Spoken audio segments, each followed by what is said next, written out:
So, Fiona, Evan, thank you so much for taking some time to join me today.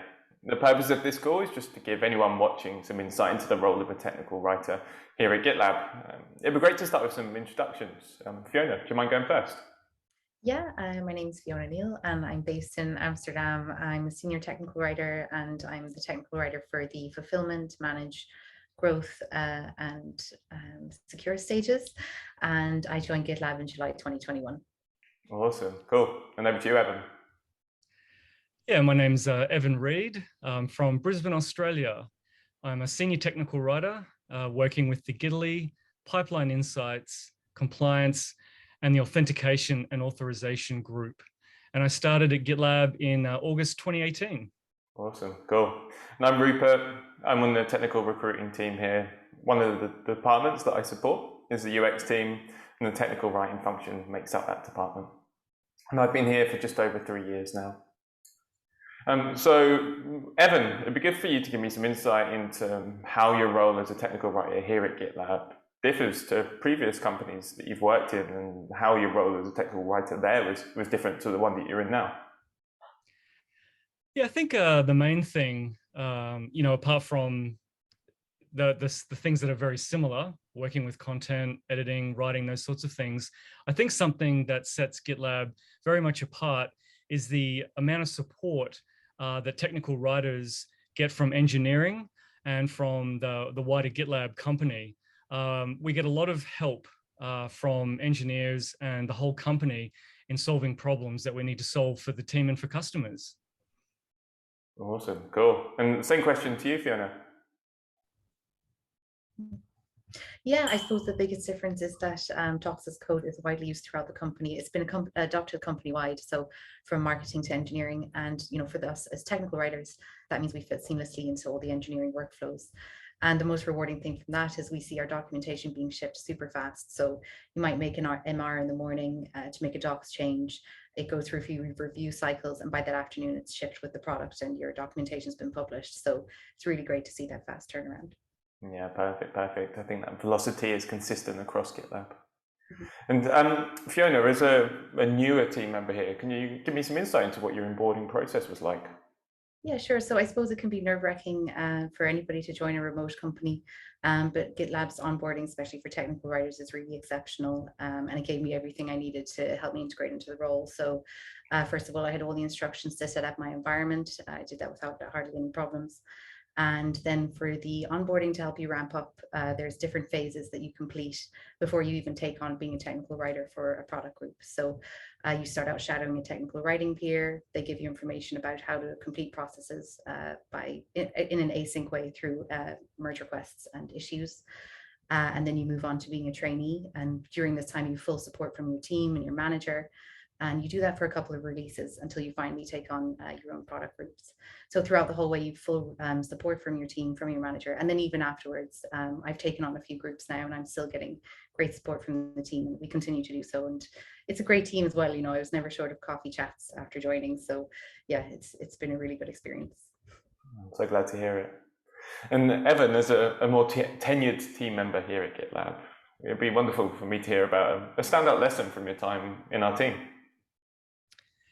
Yeah, I think something that I've really learned from GitLab, and something that's really stood out to me during my time at GitLab, is how important it is that GitLab not only focus on the work that we do, but also the context around our work. GitLab spend a lot of time thinking about how remote work works and how asynchronous communication works. So it's not just about delivering software, it's about the way in which we go about doing that. And part of the context is our values. And something that, else that stands out to me is just how important GitLab's values are. And also the degree to which GitLab lives out those values.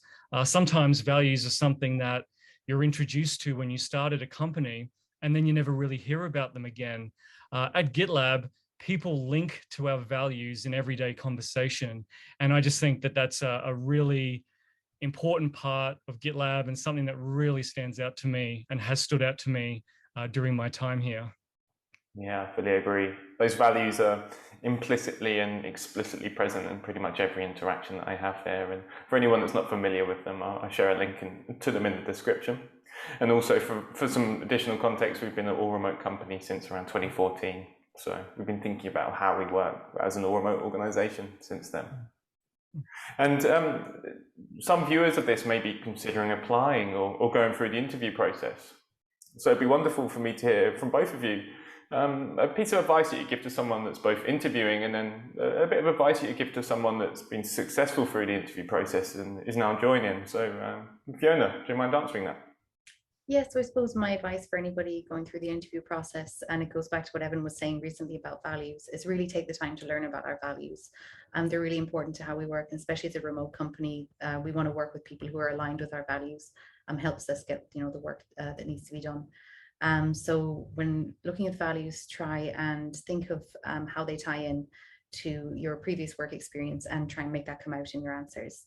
And I'd say my advice for anybody joining is there's a lot of information when you join, but give yourself the grace and time to become kind of used to being uncomfortable with not knowing everything.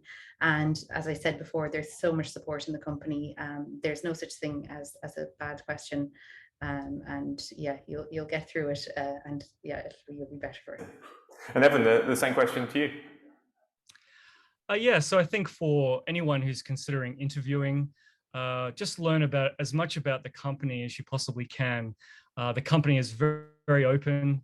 The team, the technical writing team, is very open. The way that we work, the context that we work in, all of that is open for anyone who is interviewing to look through. And so you can really size up the company, and you can really come to the interview process, if you're able to get to that point, knowing a lot about us and about how we work, and you're able to tailor your answers along those lines. And I think to anyone who makes it through the interview process, and someone who's starting with the team, very much what Fiona said is that it's a really long and fairly steep onboarding process. It just takes time. And so, yeah, you need to give yourself the space, the grace to just onboard at your own pace. The team isn't in any hurry for a new starter to start churning out work. We're ready for contributions from you when you're ready to give them. Perfect. Fiona, Evan, I really appreciate your time today. I'm sure this insight will be very useful for candidates and other viewers of this, and I hope you have a great Tuesday. Thank you very much.